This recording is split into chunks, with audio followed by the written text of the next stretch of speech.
arrependa-se. Observem, irmãos, como falamos na pregação passada, que essa palavra, arrependei-vos, arrependa-se, é a principal palavra da Bíblia. Você vai encontrar arrependei-vos de Gênesis até Apocalipse. Você vai ouvir Noé dizendo para a sua geração, se arrependa dos seus pecados. E aquela geração disse, Noé, você é louco. Você vai ver lá em Apocalipse, os profetas dizendo, arrependam-se. E aquela geração dizendo, não vamos nos arrepender. A Bíblia diz lá no livro de Apocalipse, que durante a grande tribulação, mesmo com juízos caindo sobre os homens, a Bíblia diz que eles não se arrependeram para dar glória a Deus, mesmo no meio de todos os juízos que Jesus estava trazendo sobre a grande tribulação. Arrependimento, irmãos, repito, é a palavra-chave da palavra do Senhor. Porque o arrependimento de verdade, não o remorso como Judas teve, mas o arrependimento de verdade é o que move o coração de Deus. Sabe por quê? Porque Deus sabe que todos nós vamos errar. Repito, Deus não se impressiona com a nossa santidade humana. Aliás, tem um versículo da Bíblia muito forte, que ele diz que a nossa justiça humana é comparada, quem lembra? A trapos de imundícia. Vocês sabem o que é isso? Aquele pano que a mulher, quando está naqueles dias, usava. Não tinha naquela época como de comprar no mercado, né? Então usava lá os panos, os trapos de imundícia. A palavra de Deus diz que a nossa justiça própria é semelhante a isso. É suja, não tem muito valor. É por isso que o arrependimento, ela é a mensagem de Deus, a ferramenta para movimentar o coração de Deus, porque Deus sabe o quão pecadores nós somos, o quão frágeis nós somos, mas quando nós nos arrependemos, Deus vê em nós o coração quebrantado e vem ao nosso socorro. Ao mesmo tempo que alguns da igreja de Pérgamo não negavam a Jesus, também outros viviam uma vida de libertinagem e imoralidade sexual. Isso para nós, sabe o que significa, irmãos? Precisamos vigiar, precisamos viver aos pés do Senhor, com todo o carinho, mais possível ainda. Fala para o irmão que está pertinho de você, vigia, irmão, mas fala num tom amável, isso, tranquilo, um tom amável, né? Vigia, irmão, vigia, não num tom acusador, porque o acusador é o inimigo das nossas almas, mas num tom exortativo, vigia, irmão, vigia. A palavra do Senhor diz, aquele que pensa estar de pé, cuide para que não caia. Todos nós, irmãos, só estamos de pé por causa da graça e da misericórdia de Deus. Não é pela nossa força, nem pela nossa justiça própria, definitivamente não. Quando Jesus fundou a sua igreja, Ele não colocou hierarquia entre os seus discípulos. Aliás, ao contrário, Ele disse, quem quiser ser o primeiro, que seja o último. Quem quiser liderar, que sirva. Se eu que sou o mestre de vocês, estou lavando os pés de vocês, quanto mais vocês devem fazer uns aos outros. Jesus passa os seus 3 anos e meio aqui, fundando a igreja através daqueles 12 homens, um se perde, Matias entra no lugar, e ele ensina o seguinte, entre vocês não há posição hierárquica. Ele diz mais ainda, Tiago e João, vocês querem sentar do meu lado, seus cabeções, é a interpretação minha. Não pode, porque não é eu que vou dar esses lugares, é o meu Pai que está no céu. Mas já que vocês querem ser grandes, então sejam servos de todo mundo. E isso causou uma confusão entre os discípulos, porque eles ficaram sabendo que Tiago e João que quiseram pedir esses lugares especiais. Foi uma confusão, quem lembra dessa parte? Resumindo a história, Jesus passou o tempo todo ensinando que os discípulos dele não deveriam brigar por cargos ou por posições, porque ele nunca criou isso. Passam-se algumas décadas, o Espírito Santo começa através do apóstolo Paulo a ensinar o seguinte para a igreja. Uns Deus chamou para apóstolos, outros para mestres, outros para pastores, outros para doutores. A uns ele deu o dom de curar, a outros ele deu o dom de profecia. E aí ele começa a citar os vários ministérios e os vários dons. Em nenhum momento Jesus ou o apóstolo Paulo, o maior doutrinador da igreja, ensinou que aquele dom era maior que o outro ou aquela função era maior que a outra. Nunca houve algo nem parecido com isso. Mas sabe o que acontece lá em 313? Quando Constantino ele coloca o cristianismo como religião oficial, começam a vir os sacerdotes das igrejas, dos templos pagãos, e a partir daquele momento houve uma conversão forçada. Todos agora teriam que ser cristãos, porque o imperador disse que o cristianismo é a religião oficial. Sabe o que isso quer dizer? As conversões não foram sinceras. Os pagãos, aqueles que adoravam diversos deuses, começaram agora a introduzir a sua maneira de adorar dentro do cristianismo. E sabe o que acontece em 313? O cristianismo puro e simples de Jesus morreu. E a partir daquele momento surgiu um cristianismo adulterado. Um cristianismo que prezava muito por templos, porque até então as igrejas não tinham templos. Se reuniam na sinagoga quando dava, quando não dava se reuniam de casa em casa, se reuniam na rua, como acontece hoje na igreja da África, por exemplo. Mas a partir daquele momento começou-se a dar muita importância para os templos.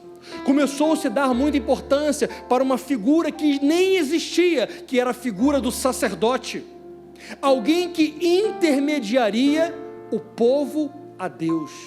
Jesus nunca falou que era necessário um sacerdote.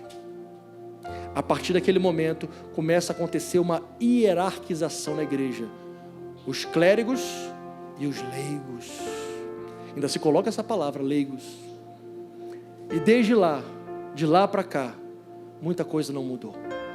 Criou-se um sistema clerical na igreja de um modo, onde se colocam pessoas acima de outras por causa de cargos que ocupam. Mas isso nunca foi vontade de Jesus. Conforme ele criou a igreja, ele disse que cada um executaria o seu dom, e isso para um objetivo: edificação do corpo de Cristo. Nicolaítas, uma das vertentes da doutrina dos nicolaítas era exatamente essa hierarquização da igreja. Mas 1 Pedro capítulo 2, versículo 9 diz: vós sois nação santa, sacerdócio real. Isso quer dizer que todos nós somos sacerdotes. Deixa eu ver se vocês entenderam. Quantos sacerdotes do Deus Altíssimo nós temos aqui nesta capela, nesta noite? Deixa eu ver. Eu acho que ou vocês não entenderam, ou vocês ainda estão com medo de dizer: você é um sacerdote de Deus. Eu sou mais um sacerdote de Deus. Vocês são tão sacerdotes quanto eu e quanto qualquer outro líder da igreja.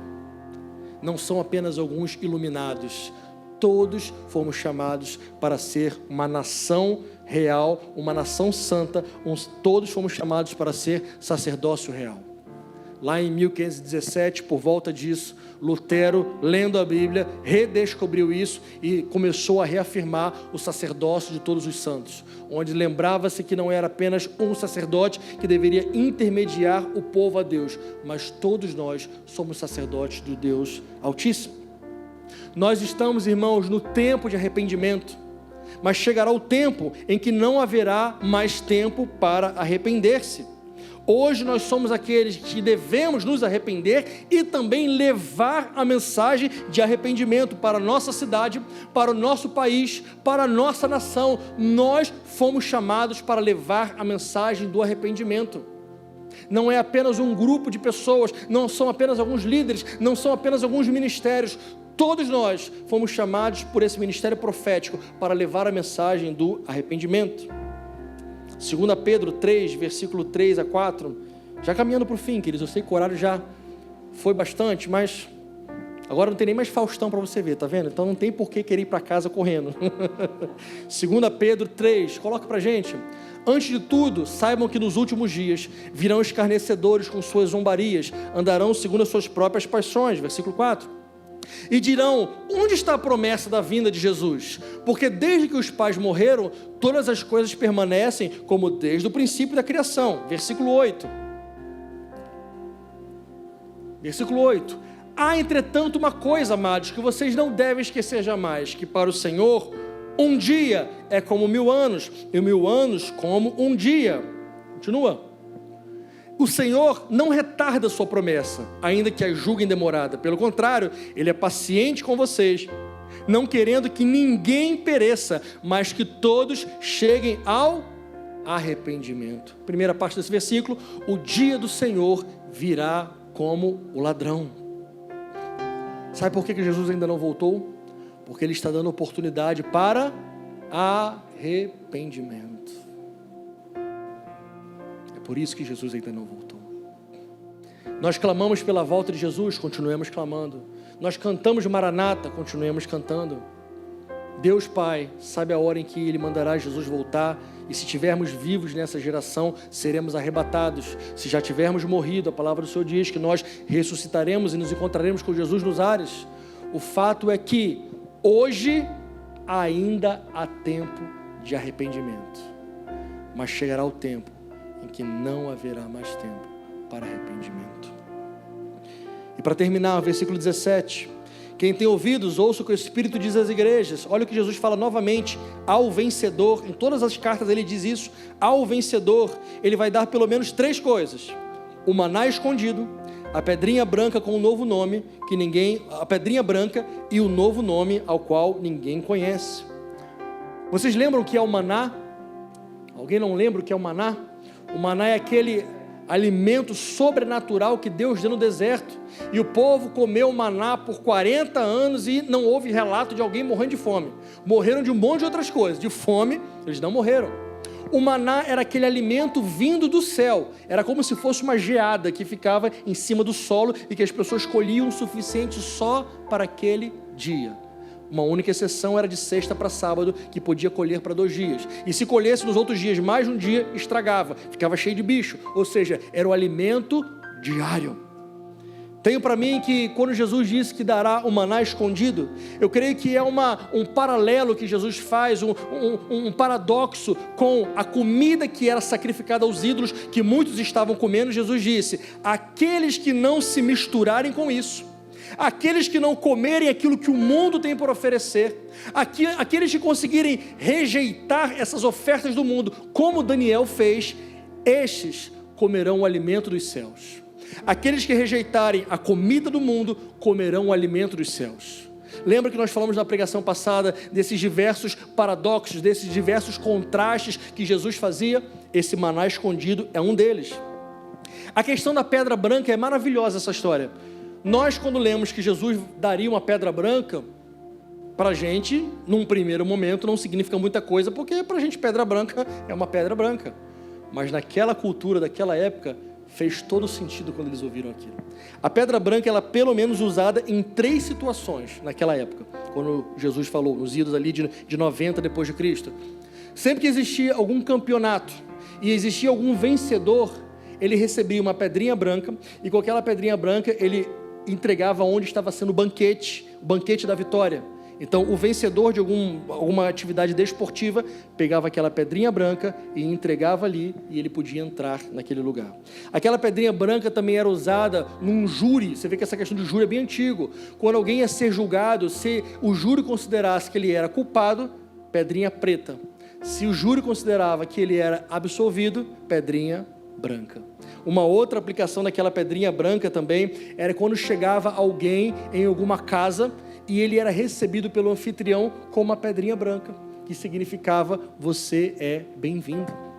Então Jesus pega aquelas situações que aconteciam naquela época, e quando Jesus fala que eles receberiam a pedra branca, as pessoas que ouviram naquela geração já entenderam imediatamente o que Jesus queria dizer. Seria dado algo para o vencedor, seria dado algo para quem foi justificado, e seria dado algo a alguém que é bem-vindo. Em outras palavras, Jesus dizia isso para vocês: eu justifiquei vocês, eu fiz vocês vencerem, e vocês são bem-vindos aqui na eternidade com Deus. E por último, Jesus disse que nos daria um novo nome. Jesus, ele é expert em fazer isso, em trocar nomes.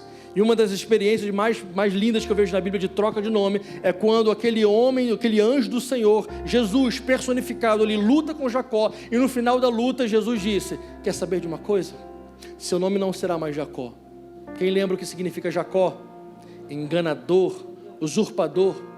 Agora o seu nome será Israel. Quem lembra o que significa? Príncipe de Deus. Jesus, ele é especialista em trocar os nossos nomes. Cefas, a partir de agora você vai se chamar Pedro. Sabe o que significa Pedro? É Petros, uma pequena pedrinha retirada da Petra, da grande pedra que é Jesus. Nosso Senhor Jesus, ele é especialista disso. Ele troca a nossa história, ele apaga o nosso passado, ele joga os nossos pecados no mar do esquecimento e nos faz novos homens e mulheres na presença dele. Eu quero concluir dizendo o seguinte para nós, relembrando-nos: Nós estamos no mundo, Lucas, nós estamos no mundo, mas nós não somos desse mundo. Nós precisamos, como aquela igreja de Pérgamo, conservar o nome de Cristo, guardar a fé, mas nós precisamos também jamais deixar entrar a libertinagem em nossa vida, porque a vida eterna nos espera. Amém, irmãos? Lembrando, o tema da nossa mensagem é: o trono do inimigo não pode governar você.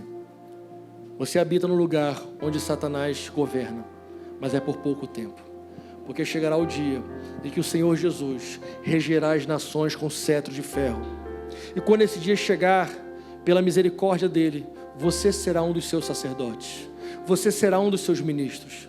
Você não terá mais esse corpo sujeito a pecado. A palavra do Senhor diz que você estará com um corpo glorificado, um corpo que não sente mais dor, um corpo que não entra mais no pecado, um corpo que não é mais tentado pelas tentações do mundo, e você será um ministro do Senhor. Você reinará juntamente com Ele. Quantos esperam por esse dia? Eu espero por esse dia. Vamos nos colocar de pé, por favor.